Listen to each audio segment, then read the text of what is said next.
بسم الله الرحمن الرحیم. راځو مایکروسافټ ورډ ته. تیر درس کې مونږه تقریبا په انفو کې تر دې پورې درس لوستی و، ریسټریک ایډیټینګ پورې، چې څنګه کولی شو مونږ یو فایل کې لیکل بند کو، هغه ته نه لیکل وسي که کاپي کول وسي که پاسورډ ورکول وسي، ټولې خبرې مونږ کړې وې. دغه نه لاندې مونږ سره دوه نور آپشن دي چې یو لیکلي ریسټریکټ اکسس او بل لیکلي اډ ډیجیټل سیګنیچر. ریسټریکټ اکسس چې دی د یو سافټویر سرور په واسطه باندې چې په نوم د رایټ مینجمنټ سرور یادېږي، RMS یادېږي، د هغه په واسطه باندې کار کوي، چې دا سیستم موږ سره نشته دی. که غواړئ یو مشخص کس د ته اجازه مثلا د لیکلو، د کاپي کولو، د پرنټ کولو ورکړي یا ته صلاحیت واخلي، دا کمانډ هغه دپاره موږ استعمالو، خو موږ سره دا سیستم نشته دی. ډیجیټل سیګنیچر دې دپاره استعمالو. ګورئ کله چې تاسو لیکل کوئ مثلا یو مکتوب دی، صحیح ده، په افغانستان کې خو دا سیستم نشته، خو نور ځایونو کې شته، نور دنیا کې. اوس دا مکتوب دی، ما ولیکه، دا مکتوب زه د رئیس صاحب امضا ته لیږم، رئیس صاحب په دوبۍ کې دی، صحیح ده، او زه دلته یم، اسناد دي مهم دي، باید دا رئیس صاحب امضا کړي او تر څو زه بل ادارې ته دا ولیږم. که غواړم چې یا رئیس صاحب سره په کمپیوټر کې امضای ډیجیټلي سیستم شته دی، دا تذکرې تاسو اخیستې که نه دي، چا الکترونیکي تذکرې، هغې کې یو کله چې ته امضا کوې یو دونه ډیوایس درته راکوي، وایي دې کې امضا وکړه، هغه ته ساین پټ وایي، قلم په واسطه باندې امضا کوي که نه. نو دا هم هماغسې سیستم دی، ته ورته ځای د امضا جوړی چې وروره دقه ځای ستا د امضا دی، دلته امضا وکړه. دا متن دی، متن هم جوړ کو، چون انګلیسي دی، انګلیسي زه لیفټ خواته نه، دا لیکل لیفټ خواته نه کېږي، فارسي پښتو رایټ خواته نه کېږي، ښي طرف نه. نو زه دلته ځای د امضا جوړوم، د امضا ځای کوم ځای نه جوړولی شي، لاړ به شي انزرټ ته، انزرټ ته چې راغلی دلته ګوره مونږ سره یو کمانډ دی په نوم د چی شي اډ سیګنیچر سروس، خو زه په دې بره باندې کلیک کوم، مایکروسافټ آفس سیګنیچر لاین جوړول غواړم، دلته زه یو لاین جوړوم چې په هغه ځای کې رئیس صاحب امضا وکړي. په دې مې کلیک وکړو، په دې مې چې کلیک وکړه، ښه دا کوم کس چې دلته غواړي امضا وکړي د هغه نوم څه شی دی، زه ورته وایم چې په نوم د مثال په طور محمد اسلام صاحبزاده. وظیفه یې څه شی ده، زه ورته وایم چې دا IT مانیجر دی، دا مې ورته ولیکو. بل د دې ایمیل ادرس څه دی، ایمیل ادرس لیکم iصاحبزاده@gmail.com. دا چې ګورې یو څه نوټ دی د سیګنیچر په باره کې لیکلي دي، وروره دې نه مخکې چې ته یو څه امضا کې باید هغه لیکل ولولې، ویې ګورې صحیح ده چې صحیح دي که نه دي صحیح. د هغه نه وروسته اوکې باندې مې کلیک وکړه، اوکې باندې چې کلیک مې کړل ته ګوره زما نوم او زما پوزیشن مخکې د مخکې نه تیار دلته راغلي دي. دا چې کله زه ولېږم رئیس صاحب ته په دوبۍ کې هر ځای کې چې اوسي، یعنې زه فکر وکړه چې زه خپله یم، زه یو شرکت لرم، نو کارمندانو ماته دا راولیکه چې دا زه امضا کړم. نو د امضا دپاره دلته رایټ کلیک کوم، رایټ کلیک مې چې وکړه، دلته ګوره یو کمانډ دی په نوم د ساین. دا خدمات خو اوس موږ سره نشته، نه ما سره ساین پټ شته، نه هغه آپشن شته دی، صحیح شوه، هغه دلته فعاله کېږي په دې کې. کله چې ساین باندې کلیک کړې، اوس ما سره نشته دی، ګوره ښه ما ته وایي before you can add signature you must have the document in a format that support digital signature. دا وایي داسې یو سیستم باندې جوړ کړه چې هغه ډیجیټل سیګنیچر سیستم نه دی، دا سپورټ کړي، قبول یې کړي. نو ما سره خو نشته دی، ما ته وایي do you want to save in a supported format، دا فایل د غواړې په هماغه فارمټ کې سیف ورته یس، کوم ځای کې سیف کړې، ډیسکټاپ کې، مثال په طور دا ما سیف کړو، دا مې سیف کړو. اوس ګوره ما ته وایي ته که غواړې دا لیکل ډیجیټل امضا وکړې، امضا یې ډیجیټلي وکړې دلته، نو ته باید د مایکروسافټ ډیجیټل ID ولرې چې هغه موږ سره نشته ده، صحیح ده. که یس باندې کلیک کړم انټرنیټي صفحه خلاصېږي، ما ته معلومات راکوي هغه په باره کې، خو نشته. که اوس دلته تا ته داسې یو صفحه غوندې خلاصېږي، هغه صفحه کې حتی ته کولی شي ماوس باندې امضا وکړې، حتی ته کولی شي لکه اوس ګوره ما سره دلته زما امضا شته ده، ما سره امضا یې ډیجیټلي ما سره دلته شته، دا اوس وګوره دا زما امضا ده، دا ما تیار کمپیوټر کې ځان سره ما ثبت کړې ده، هر ځای کې چې په کار یې دا اخلم هلته راوړم، په هماغه ځای کې خپل په سر باندې امضا کېږي، راځي. نوره دنیا کې خلک ټول ډیجیټل سیګنیچر استعمالوي، او داسې نه دی چې مثلا اوس رئیس د مایکروسافټ کمپنۍ، رئیس د اپل کمپنۍ، دا په یو ځای کې نه مختلف ځایونه دي، هماغلته فایل ورته لیږي، آنلاین امضا کوي، بیرته راوړي، هماغه قابل قبول دی. نو په دې شکل باندې ته کولی شي چې یو کې ډیجیټل سیګنیچر استعمال کړي. دا ډیجیټل سیګنیچر دې ځای نه اټ کېږي، ښه، خو که چېرې ته غواړې چې دې ځای نه هم اټ کړي، دلته راشه وګوره دلته لیکلي موږ سره اټ ډیجیټل سیګنیچر، چې په دې کلیک کې بیا ما ته هماغه میسج راکوي مخکې چې راکړه تا سره باید د مایکروسافټ ډیجیټل ID وسي، زه ورته ما سره دا نشته، کینسل کوم یې زه. د هغه نه لاندې بل وروسته موږ سره څه شی دی لیکلي دي، مارک از ا فاینل. مارک از ا فاینل پرون موږ وویلې که چیرې دغه فایل کې ته نه غواړې نور لیکلو کې یا بل څوک لیکلو کې، تا یو موضوع انتخاب کړې وه، موضوع مکمله شوه، ختمه شوه، نور لیکل نه غواړې دې باندې وکړي، نو څه چل به وکړي؟ اول دا لیکل زه منظم کوم لږ ذره چې دا لاینونه داسې یو اندازه شي. راځم فایل ته چې راغلی انفو ته راځه، ورته مارک از ا فاینل، پروټیکټ ډاکومنټ مارک از ا فاینل. اوکې مې کلیک کړه، دا وایي سیف کړه، اوکې مې کلیک کړه، سیف مې کړه. اوس وګوره دا لیکل ستا څه شو؟ مارک از ا فاینل شو. دې کې لیکل ته نشي کولی، بار یې لیکلي دی ریډ اونلی، دا فایل ریډ اونلی دی. که ته بیا هم غواړې لیکلو کې صحیح ده، نو دلته ګوره موږ سره یو کمانډ دی لیکلی ایډیټ اني وی. مارک از فاینل دې لپاره استعمالوو چې دې فایل کې لیکل ختم شوي، نور څوک پکې لیکل نه کوي، چې نابلده کس نشي دې کې لیکل ونه کړي. نو دا موږ سره مارک از فاینل په دې بیرته کلیک وکړم، نه مارک از فاینل نه زه غواړم لیکل وکړم. دغه نه لاندې بل موږ سره په انفو کې یو بل کمانډ دی په نوم د چیک فور ایشیو. که غواړې دا فایل د چیک کې د مشکلاتو په خاطر باندې چې دې کې خو کوم مشکل نشته، کوم اشتباه خو ما نه ده کړې دی فایل کې، دلته به راشي. اول لیکلي انسپیکټ ډاکومنټ. انسپیکټ ډاکومنټ ارزیابي دپاره، انسپیکټ ارزیابي کول ته ویل کېږي. که غواړې دا فایل ارزیابي کړي چې په دې فایل کې چا کومنټ لیکلی نه دی لیکلی، دې فایل ته چا ټایټل ورکړی نه دی ورکړی، صحیح ده. اوس دې فایل کې وګوره زه دلته راغلم، ما ټایټل ورکړه، څه شی ټایټل مې ورکړه چې کمپیوټر نوټس، مثال په طور ټایټل مې ورته ورکړه. کومنټس کې مې ورته ولیکه چې this file include basic notes about computer دا شی مې لیکه، دا مې سیف کړه. اوس که ته غواړې چې معلوم کړې کې چا کومنټ لیکلی، چا پکې نوټس لیکلی، ټایټل ورته ورکړی نه دی ورکړی، دی چیک فور ایشو ته راځه، انسپیکټ ډاکومنټ باندې کلیک وکړه. چې په دې کلیک کړه ما ته وایي څه شی غواړې چیک کړې ته. to check the document for the selected content click inspect. دلته خو مختلف شیان دي، ته غواړې چې کومنټ چیک کړې،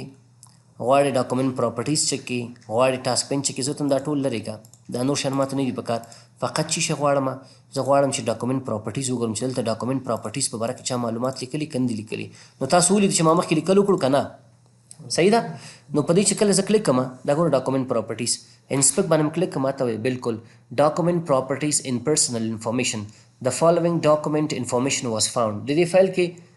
ډاکومنټ پراپرټیز شته ده او آتر نوم شته د لیکوال نوم. یا بل داسې یو مثال درته درکوم، ګورئ دلته ما دونه لیکل واغېست، دا لیکل ګورئ دا یو فایل دی، دا لیکل پکې ډېر محرم دي، زه غواړم چې دا پټ کړم، څوک یې ونه ګوري که دا فایل خلاصم کړي. په دې رایټ کلیک کوم، راځم چېرته فونټ ته راځم، ګوره فونټ لیکلی دی. فونټ چې د کلیک کړو دلته موږ سره یو کمانډ دی په نوم د هایډن چې د کلیک کړه دا لیکل په دې فایل کې ورک شو، شته پکې ورک شو. خو که چیرې ته غواړې چې یو فایل څوک چاته لیږي یا ستا لاس ته راغی، ته یې غواړې معلوم کړي چې دې کې خو به داسې لیکل نه وي چا پټ کړي هایډ کړي، صحیح ده. نو راځه چېرته فایل ته راځه، فایل ته چې راغله انفو ته دلته چیک فور ایشو ته چې راغله انسپیکټ ډاکومنټ باندې کلیک کړه، ورته وروره زه نور شی نه غواړم، نه دا غواړم نه دا غواړم. دې کې ته ماته شی وکړه هایډ ان ټیکسټ معلوم کړه چې داسې لیکل خو به نه وي چې چا مخفي کړي پټ کړي پکې. چې کله انسپیکټ کلیک کړې ګوري بالکل وایي هایډ ان ټیکسټ واز فاوند، هایډ ان ټیکسټ پکې شته دی. که غواړم هغه ټیکسټ ختم کړي ریموو یې کړه، زه ورته نه چې هایډ ان ټیکسټ شته دی، زه یې اوس خلاص پیدا کوم. څنګه پیدا کوئ تاسو؟ کنټرول ای کلیک کړئ، کنټرول ای ټول خط به سلیکټ کړئ. چې دا هم سلیکټ کړو په همدې ټیکسټ باندې به رایټ کلیک کړئ، بیا به لاړ شئ فونټ ته. که کنټرول ای ونه کړئ نه کېږي، صحیح ده. فونټ ته چې لاړلی ګوره دلته یو آپشن ټیک مارک شوی چې دې کې هایډ ان ټیکسټ شته دی، دې باندې به کلیک کړئ، بیا به کلیک ته لرې کړئ. کلیک هم چې لرې کړو اوس تاسو وګوره زه دې خوا ته دا راوړم، اوکې چې کلیک کوم دلته به یو پاراګراف ما سره بل اضافه شو که نه. اوس د هایټ حالت نه ووته. اوس که زه ورته وایم فایل ته راشم انفو ته او دلته راشم پروټیکټ ډاکومنټ ته، وبښئ چیک فور ایشو ته راغلم، انسپیکټ ډاکومنټ باندې مې کلیک کړو، یس مې انتخاب کړو، زه ورته وایم اوس هایډ ان ټیکسټ وګوره دې کې شته څه وایي نو هایډ ان ټیکسټ واز فاوند. ستا په فایل کې مونږ داسې کوم مخفي ټیکسټ خط پیدا نه کړو، صحیح شوه. دې دپاره مونږ دا کمانډ استعمالو. د هغه نه لاندې بل مونږ سره چې دی بل څه شی دی، بل دی مونږ سره د هغه نه لاندې لیکلی دی انفو کې چیک اکسیسیبلیټي. چیک اکسیسیبلیټي دې دپاره استعمالو مونږه چې که چیرې ته غواړې چې دا لیکل دې معلوم کړي چې بعضې ځایونو کې خو به څه مشکل نه وي. لکه څنګه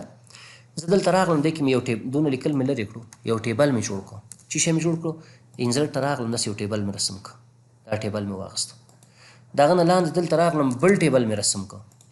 بل ټیبل مې رسم که دونه خو دا ټیبل مې د لاین زما مثلا سترګې ضعیفه دی نه معلومیږي دا ټیبل لاین نه دې خو ته راغی جوړ شو یا په همدې شکل باندې یو عکس مې دلته راوست همداسې عادي عکس مې دلته راغلمه پکچر ته ډیس ډیوایس مې انتخاب کو او لاړم مای ډاکومنټ کې تصویر شته ما سره که نشته یو ځای کې وګورم چې تصویر هم شته که نشته دغه عکس مې واخیستی مای سګنیچر دا مې واخیست زه اوس غواړم کمپیوټر ته ووایم چې یاره ته دغه فایل زما چک کړه چې په دې کې خو به څه مشکل نه وي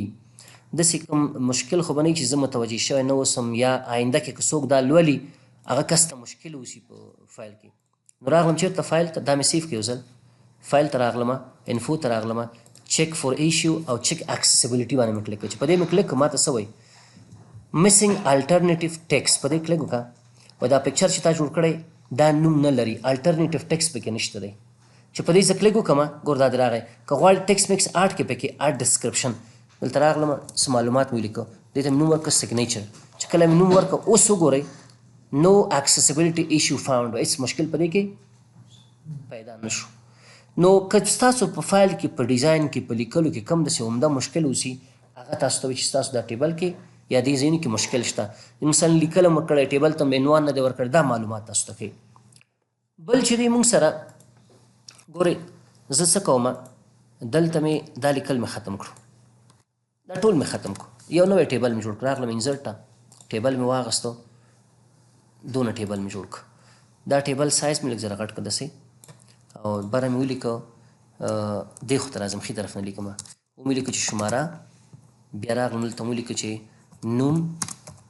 او دلته مې ولیکه د ولادت مې ورته ولیکه یا مثلا د پلار نوم مې ولیکه پلار نوم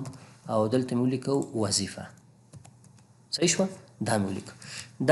دا لیکل مې سلیکټ کړو کیبورډ نه مې دا بولډم که اندازه مې ورته غټه کړه منځ ته مې راوستلو لیاوټ ته راغلم دا مې سنټر ته راوستلو صحیح شوه یو ډیزاین مې ورته ورکړه ډیزاین کوم ځای نه ورکوم دا مې سلیکټ کړه راغلم ډیزاین ته وبخئ هوم ته چې راغلی دلته اوس وګورئ چېرته دی موږ سره ډیزاین دلته دی دې کې مې یو ډیزاین ورته ورکړی داسې یو ډیزاین مې ورته ورکړه داسې ډیزاین مې ورته ورکړه اوس تا سره یو بل کمپیوټر دی کور کې صحیح ده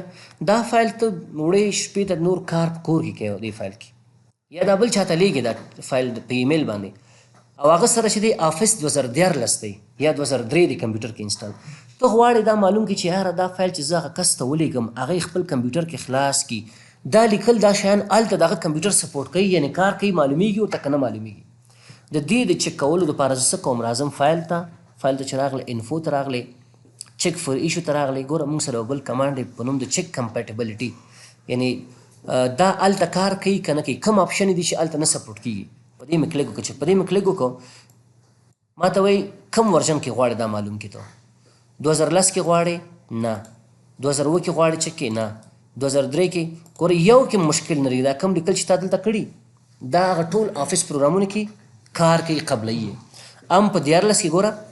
ام په 3 کې کار کوي ام په 7 کې کار کوي ام په 10 کې کار کوي نو ګوره دلته ما ته وایي نو کمپیټیبلیټي ایشیور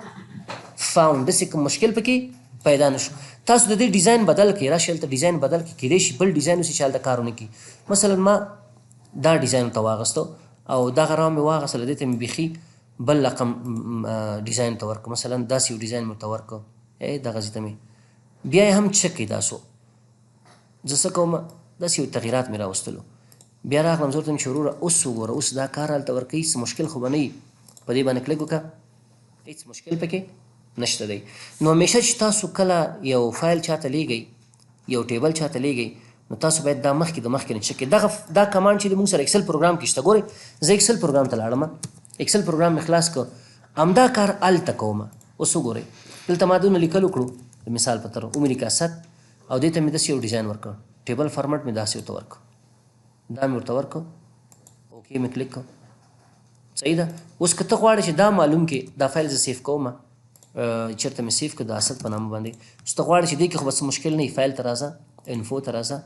هماغه کمانډ دلته موږ سره شته ګوره انسپیکټ چک کمپیټیبلیټي په دې چې کلیک وکړئ ګوره دلته ما ته وایي مشکل شته دی هماغه کمانډ دی کوم ورژن کې غواړې دا معلوم کې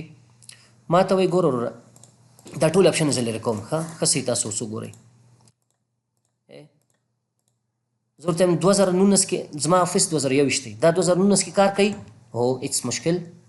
نشته دی. خو که چیرې زه د 2019 په ځای باندې 3 انتخاب کړم 2003 وایشته دی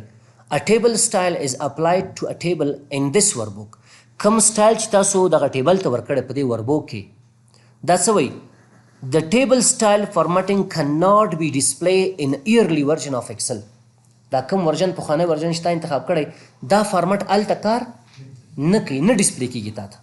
یو دغه مشکل دی. خو که چیرې د دې په ځای باندې زه دا انتخاب کوم دا لرې کومه 2019 انتخاب کوم هیڅ مشکل نشته وای دې کې کار کوي 2014 انتخاب کوم یا 14 انتخاب کوم هیڅ مشکل نشته دی کار کوي. نو دا کمانډ موږ دې دپاره استعمالوو ځکه چې ته ډیزاین جوړ کړي زحمت پې وباسې او هلته عکس ته ولېږي او هغه کار ونه کړي نو څه په درد خوري هغه ډیزاین نو اول باید چک کړي ډیزاین چک کړي هغه نه بعد باید دا کار ته وکړي. بل دې نه لاندې موږ سره یو مهم بل کمانډ دی زیاتره وخت څه رقم مشکل سره تاسو مخامخ کېږي څوک چې ډیسکټاپ کمپیوټر لري ډیسکټاپ بعض لیپټاپ کمپیوټر هم داسې چې چارج نه ساتي یو ورې ګل شي. د مثال په طور زه کمپیوټر کې ناست یم سبا نه لګیا یم کار کوم تقریبا تر 11 بجو پورې لګیا یم یو فایل کې کار کوم لیکم نوی فایل کتاب لیکم زما پام نه دی چې دا فایل زه سیف کړم دا مې هېڅ نه دی سیف کړی او په دې وخت کې برقونه لاړ شي نو فایل خو لاړه که نه نو مایکروسافټ آفس چې دی یو آپشن لري هغه آپشن کې ته ورته ټایم ورکوي چې 3 دقیقې 10 دقیقې 15 دقیقې کله چې ته 15 دقیقو دپاره یو فایل کې کار کوي سیف نه کړي کمپیوټر خپله سیف کوي درته هغه چې اوس سیف شو که ته غواړې چې هغه پیدا کړي راوړې خلاصه کړي کوم ځای کې پیدا کېږي هغه دلته یې مونږ سره ګوره لیکلي دي ریکاور انسیف ډاکومنټ هغه ډاکومنټ فایلونه چې ما سیف کړي نه دي هغه زه غواړم ریکور کړمه کمپیوټر تر اوسه پورې داسې کوم فایل سیف کړی که نه زه یې وګورم په دې کلکه ما ته وایي دونه فایلونه مونږ سیف کړي دي تا نه دي سیف کړي پام دې نه ده شوی مونږ سیف کړي دا اوس وګوره د دې تاریخ ما ته ښیي زه دغه ډاکومنټ لږ دې خو ته راوړم دا فایل چې دی د 2 میاشتې 23 تاریخ باندې نن سویم دی 26 دی یعنې 3 ورځې مخکې کمپیوټر سیف کړی دی 100 بجې وي بجې به تقریبا 12 دقیقې تېرې وي دا فایل هم په 22 تاریخ تا سیف کړی نه دی مونږ سیف کړی دی دا په 26 تاریخ نن ورځ تا یو فایل لیکلی دی سیف کړی دی نه دی زه ته هم دا د 22 فایل خلاص کړی کې ما چې لیکلی دي اوپن کلیک کړه چې اوپن باندې کلیک کړې ټول لیکل درته ښیي ګوره که ستاسو په یاد وي مونږ دا لیکل کړي یو مثال ما سیف کړی نه دی کمپیوټر ګورځان سره ساتلی دی نو دا ډېر یو مهم کمانډ دی دا تاسو کوم ځای نه دا آپشن سیټ کوئ جوړوئ چې ستاسو فایل سیف کړي فایل ته چې راغلی فایل کې دلته ګوره موږ سره لاندې یو کمانډ په نوم د آپشن دې ته به راشي دې ته چې راغلی دلته به راشي سیو آپشن ته چېرته سیو آپشن کې دلته ګوره لیکلي سیو آټو ریکور انفارمیشن ایوری 10 منټس هر 10 دقیقې بعد کمپیوټر څه کوي ورډ پروګرام هغه معلومات او فایلونه چې تا سیف کړي نه دي یا ته پرې لګیا کار کوي هغه کمپیوټر خپله سیف کوي ته کولی شي دا ټایم ورته کم کړي 15 منټه که ورته 15 منټه پورې چې ما کوم فایل سیف نه کړو ته به اټومیټیکلي ځان سره سیف کوي نو اوکې کلیک کړه دې ځای نه موږ د دې تنظیمات کولی شو دا موږ سره انفو کې آخرین کمانډ چې په نوم د څه یادېږي ریکاور انسیف ډاکومنټ اوس دا فایل چې د خلاص کو اوس که غواړې دا سیف کې سیو اس باندې کلیک کوه ته دا زه سیف اس کوم صحیح شو دا دې دپاره موږ استعمالو د نه لاندې بل موږ سره یو کمانډ دی په نوم د سیف ما دا یو جدول جوړ کړ دا جدول مې جوړ کړ ته غواړې دا کمپیوټر کې سیف کړي راځه فایل ته چېرته سیف کړي سیف ته راځه زه غواړم چې دا خو مخکې نه سیف شوی ځکه آپشن راغی دا بیخي لرې کوم راځم یو استلام جوړوم استلام څنګه جوړوم دلته بره راځم لیکم چې د افغانستان اسلامي امارت بیا لیکم چې وزارت مالیه صحیح شوه او دغه نه وروسته لیکم د انټر کانټیننټل دولتي شرکت دا مې سلیکټ کړ منځ ته مې راوړ اندازه مې ورته غټه کړه دا شارټکټیانې به یې زده کوئ په وخت سره له خیره سره صحیح ده او د دې اندازه مې لږ ذره وړه کړه ورته ځکه چې دا دغه نه باید وزارت مالیې نه باید لږ وړه اوسي دا مې بولډ کړو حتی سټایل فارمټ هم تاسو د هوم شیان نه دې ځینې بدلولی شي مثلا داسې یو ښایسته غوندې فونټ ورته واخله چې لږ ذره ښیي دا فونټ مې ورته واخیسته صحیح شوه د هغه نه لاندې وروسته راغلم څه چل کوم زه غواړم چې یو پیشنهاد جوړ کړم هغه استلام یا پیشنهاد جوړوم صحیح ده څه چل کوم راغلم انزرټ ته راغلم ورته یم چې ما ته یو ټیبل پکار دی په پیشنهاد کې 100 کالمه پکار دی یو کالم چې دی د هغه دپاره استعمالیږي څه ورته وایي د پیشنهاد دپاره بل چې دی منځ کې چې دی تاریخ دپاره استعمالیږي بل د احکامو دپاره استعمالیږي صحیح ده همداسې دی که نه دی نو څه کوم ورته یم یو کالم پکار دی 2 کالم پکار دی 3 کالم ما ته پکار دی 3 کالم و 3 کالمه شو. ښه 3 کالمه یوه را ده بله غټه بله را ده، نو په دې باندې 2 دانې راګانې مې ورته واخیستلې. دا مې چې واخیستلې څه چل کوم دا ټیبل لږ داسې غټومه، دلته مې څه چل وکړو دا دواړه مې داسې نږدې کړو، دونه مې دا نږدې کړو صحیح شوه، او دلته راغلم انټر مې کلیک کړ. دا اوس وګورئ څه چل مې وکړو، انټر باندې مې کلیک کړ. دې ځای کې راغلم لیکمه چې څه لیکمه، کنټرول ای مرکز ته مې دا ویل ورته چې پیشنهاد صحیح شوه، او دې خوا ته راغلم او مې لیکو تاریخ صحیح شوه، او دلته مې ورته ولیکلو چې شی احکام مې ورته ولیکلو د مثال په طور. دا مې سلیکټ کړو، لاړم لی آوټ ته، دا مې مرکز سره وړو، بولډ مې کړو، اندازه مې ورته لږ ذره غټه کړه. دا هی دې خوا ته راغلی زما په خیال باندې صحیح ده. دا به پیشنهاد داسې راځي، داسې دی که نه. نو دا مې جوړ کړو، اندازه یې مثل کوم ورته صحیح تاسو ته معلوم شي. دا لیکل زه داسې نه غواړم، دا ورته وایم چې دا داسې شکل ته واړوئ، دغسې شکل ته چې لږ زره واړه شي، او اندازه یې مړکې کوم، بیخي دا تاریخ غټ لیکل شوی دی. نو څه چل کوم، دا مې داسې لږ برابر کړو، دا مې داسې لږ برابر کړو، او دې نه وروسته دا مې لږ زر پورته یې وړ، دا خو بیخي داسې زیات غټ ځای نیولی دی، لږ داسې ټیچ دا راشي. بیا مې دا ټول داسې سلیکټ کړو، سلیکټ مې کړو، لاړم هوم ته، هوم ته دې ځای نه مې ورته لږ زر شیډو سوری غوندې ورته ورکړه که نه، بعضې داسې سوری لري که د پام کړی صحیح شوه. دلته به تاسو خپل احکام ولیکئ، هغه پیشنهاد ولیکئ، چې شي پیشنهاد کوئ، کتابچه پکار ده، قلم، کمپیوټر چېرته پکار ده، هر شی چې اوسي. نو دا به لږ پورته ووځي چې دا لاندې صفحه خالي شي، ځکه دلته ګورئ تاسو صفحه لاندې شته د موږ سره، څنګه پورته نه شي، دلته باکس سپیس ووهئ، ګوره لاندې صفحه څه شوه، ختمه شوه. دلته تاسو خپل پیشنهاد لیکئ، دلته رئیس صاحب څه کوي، احکام لیکي صحیح شوه. اوس دا فایل ما جوړ کړی، غواړم دا سیف کوم، راځم فایل ته، ورته مې سیف کوم. چېرته سیف کوې، دا ټولې کوټې دي ستا په کمپیوټر کې، دا ګورئ دا هغه کوټې دي چې موږ ریسنټلی استعمال کړي، دغه نن ورځ موږ دا ځایونه استعمال کړي دي، تېر هفته کې موږ دغه ځایونه استعمال کړي دي، او هغه نه مخکې هفته کې موږ دا ځایونه، دې ځایونو کې سیف کړئ. که خپل په طبیعت یو ځای غواړئ سیف کړئ، ته خپل په طبیعت براوز ته راځه، کوم ځای کې سیف کړئ، ډیسکټاپ کې، ډاکومنټ کې، ډاونلوډ ډیسکټاپ کې، د چا په نامه باندې ورته وایم چې د پیشنهاد په نامه باندې، چی په نامه باندې، پیشنهاد په نامه باندې دا سیف کوم. ډیسکټاپ کې و پیشنهاد شماره اول، زمونږ اول شماره پیشنهاد دا دی. یو شی بل هم دی چې دا شمیره هم لري دلته، ښه شمیره به ورکول کېږي پیشنهاد ته، خو دا ما تاسو ته سمپل کار وکړم داسې و صحیح ده، داسې عادي تاریخ هم لیکل کېږي، شمیره دا شیان ټول پکې راځي. نو دا ما سیف کړئ عادي. که چیرې تاسو غواړئ یو فایل سیف کې پاسورډ هم ورته ورکړئ صحیح ده، نو هغه څه رقم کېږي، همدا لیکل مې واخیستلو، بله صفحه مې واخیستل ته مې پیسټ کړو، ګورئ دغه لیکل دي ما سره. دا ځل دا غواړم زه سیف کړمه، خو پاسورډ ته ورکوم، څه چل وکړي، فایل ته به راشئ، سیف ته چې راغلی ځای م ورته انتخاب کړم، کوم ځای کې سیف کړئ، ورته ډیسکټاپ کې سیف کوم، د چا په نامه باندې پیشنهاد شماره دویم په نامه باندې، دا زما د بله ورځ دویم شماره پیشنهاد دی، ما تر اوسه پورې د مثال په طور 2 پیشنهاده کړي دي. پاسورډ ته ورکوئ، ټولز ته راځه، ګوره دلته موږ سره چې لیکلي جنرال آپشن، جنرال آپشن ته چې راغلی ما تاسو ته ویلي څو قسمه پاسورډ لرو، 2 قسمه،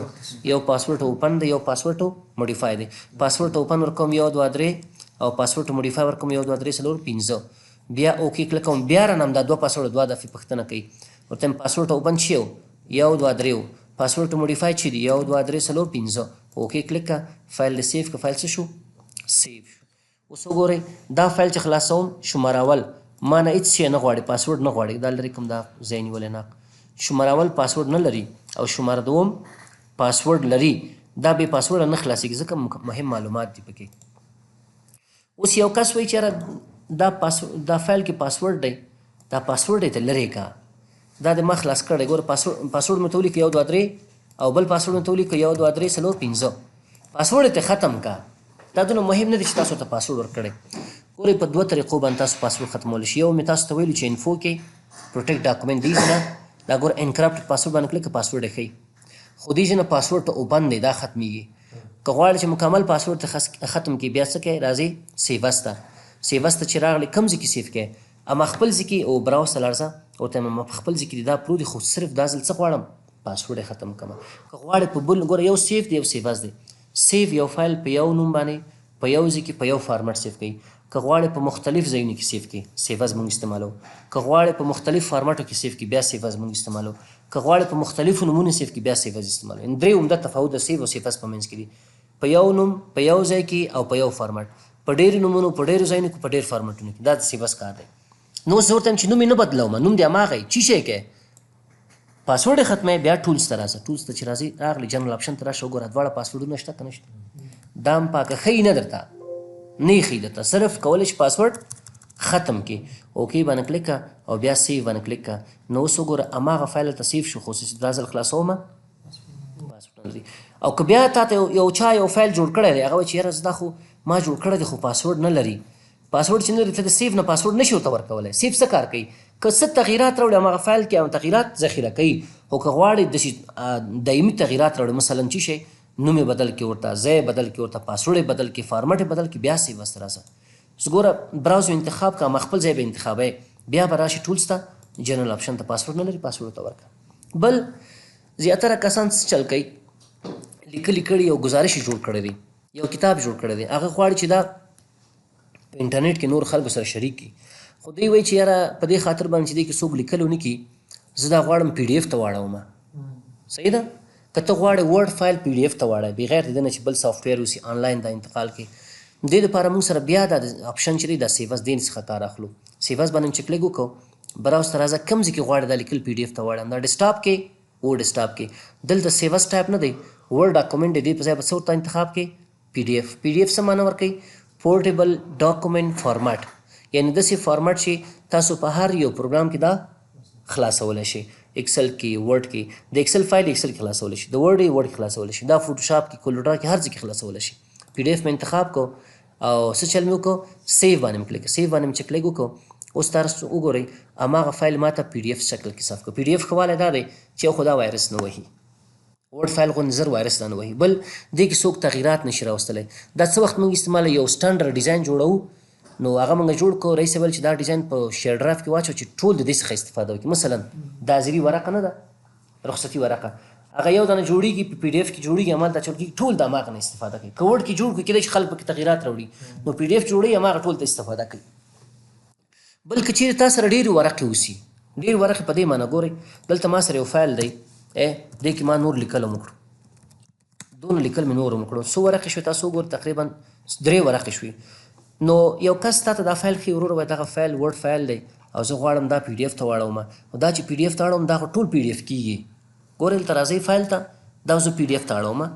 براوز ته لاړم، ورته دا ما ته څه که پی ډي اف ته یې واړوه، د چا په نامه صرف کوم ته د یو په نامه. اوس چې کله دا زه سیف کوم ټول ورقه پی ډي اف ته اړوي، او ما ته اوله دویمه پکار ده، نور نه دی پکار چې پی ډي اف ته واوړي، یا آخري ورقه دا اوس وګوره 3 ورقې پی ډي اف شو. نو داسې حالاتو کې به څه چلو کې بیا به راشئ فایل ته، سیو اس ته چې راغلی، براوز یې انتخاب کو، د چا په نامې سیف کې، چېرته وټیم ډیسکټاپ کې، کم فارمټ سیف کې، پی ډي اف کې، همدغه نوم باندې سیف کې، د یو په نامه که بل نوم ورته ورکوي د 2 په نامه سیف کوم. ښه ټولې غواړي یو فایل کې سیف شي، ورته نه، آپشن ته راځه، آپشن ته چې راغلی دلته ګوره ما ته وایي پیج رینج د څو ورقو نه صرف د اوله ورقې غواړي، که نه ته ورته شي د اولې نه واخله تر 2مې ورقې پورې دا پی ډي اف ته واړوه، او که ته نه 3مه غواړې دلته به هم 3 ولیکې، دلته به هم 3 ولیکې، د 3 نه 3. زه ورته چې نه اول تر 2مه پورې، هغه نه وروسته به څه چل وکړي، اوکې به کلیک کړي، اوکې چې د کلیک کړو دا به سیف کړي، سیف چې د کلیک کړو اوس وګوره صرف اوله ورقه او 2مه ورقه به یې ما ته پی ډي اف کړي، نور به نه وي.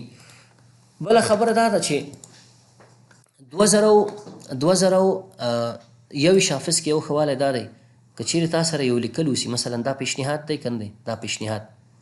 دا تا سره پی ډي اف کې دی، غواړې دا ورډ ته واړئ، بعضې تغییرات پکې راوړئ، ډایرکټ ورډ پروګرام یې سپورټ کوي. زیاتره کسان څه کوي، هغه کنورټ کوي آنلاین یا نور سافټویر، خو یو چیز سره چې ورډ پروګرام مشکل لري، هغه د فارسي، پښتو، عربي لیکل دي. انګلیسي ډېر ښایسته منظم کنورټ کوي، تاړی درته ورډ پروګرام ته، خو پښتو، فارسي، عربي دا لیکل نشي کنورټ کولی. ګوره دا فایل د زه غواړم دا ورډ ته واړم، په دې به رایټ کلیک کړي،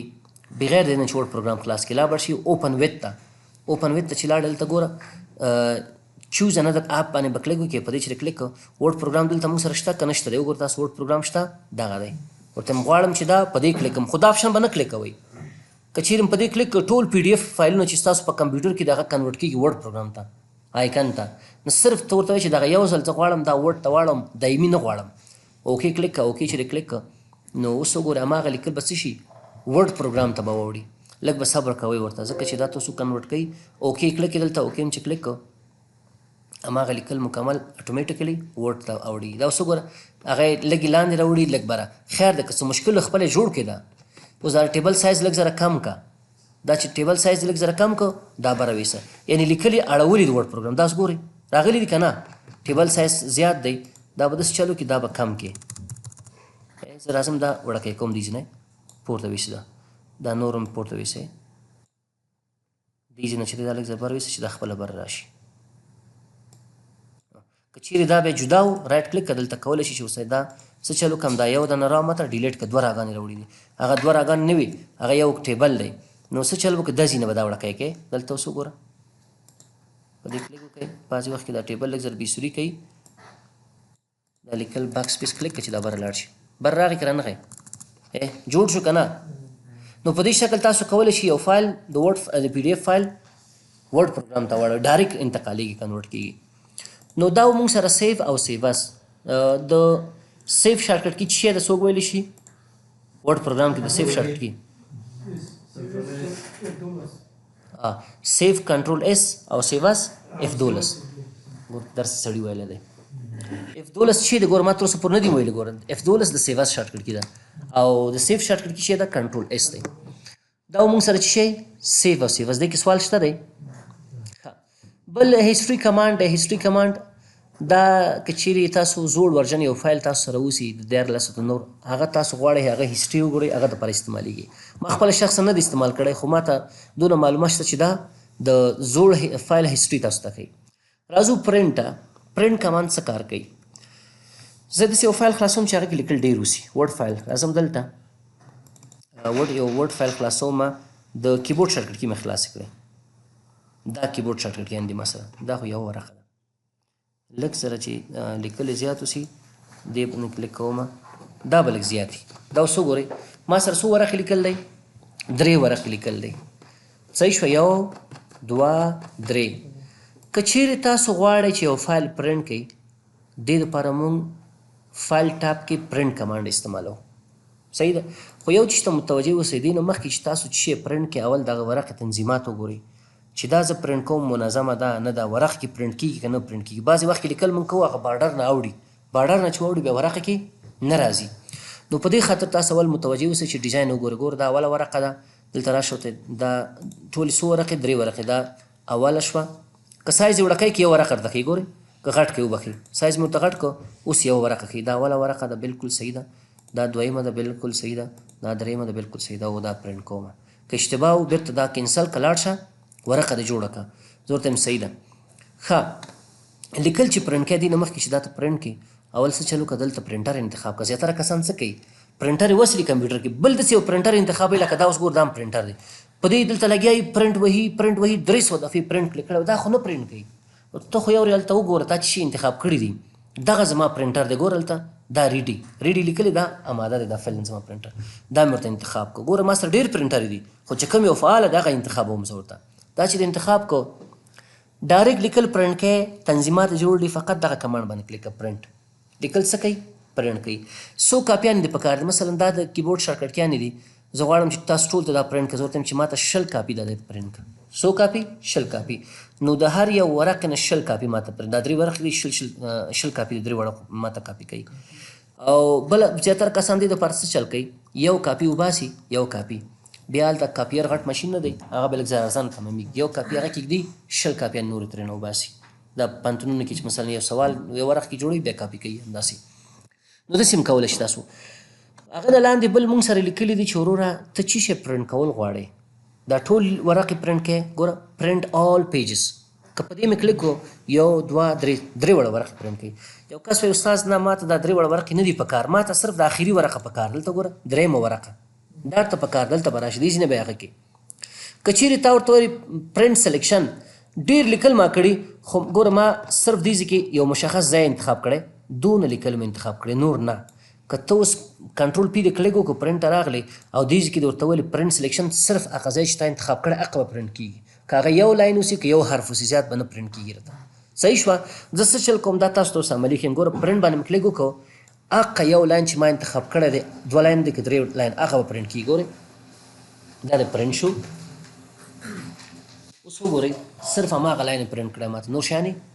نه دي پرنټ کړي صحیح ده څه چل کومه بل داسې که چیرې بیا راشم پرنټ ته ګوره دلته موږ سره نورې اپشن هم دي پرنټ کې که چیرې ته ورته وایي چې پرنټ کرنټ پیج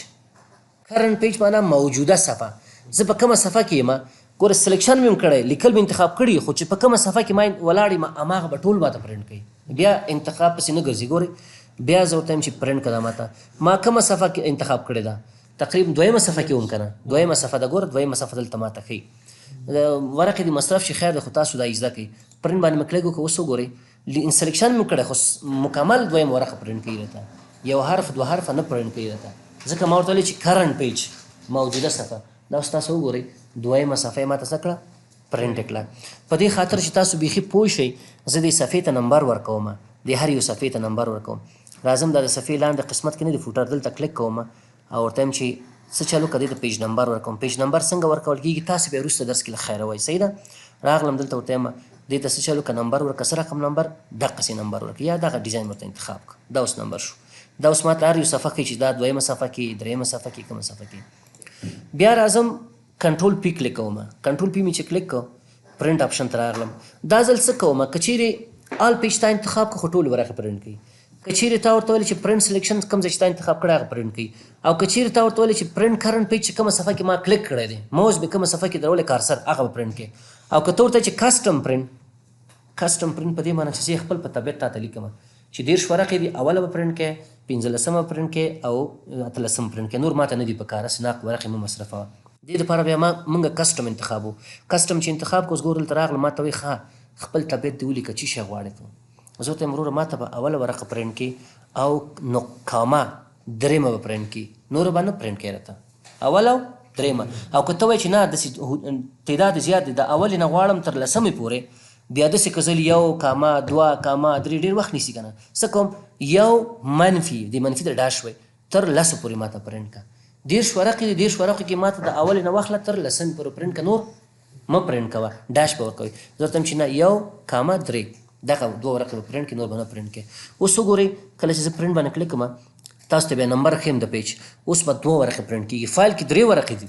ماته به پرنټ کېږي 2 ورقې اوله او درېیمه به پرنټ کېږي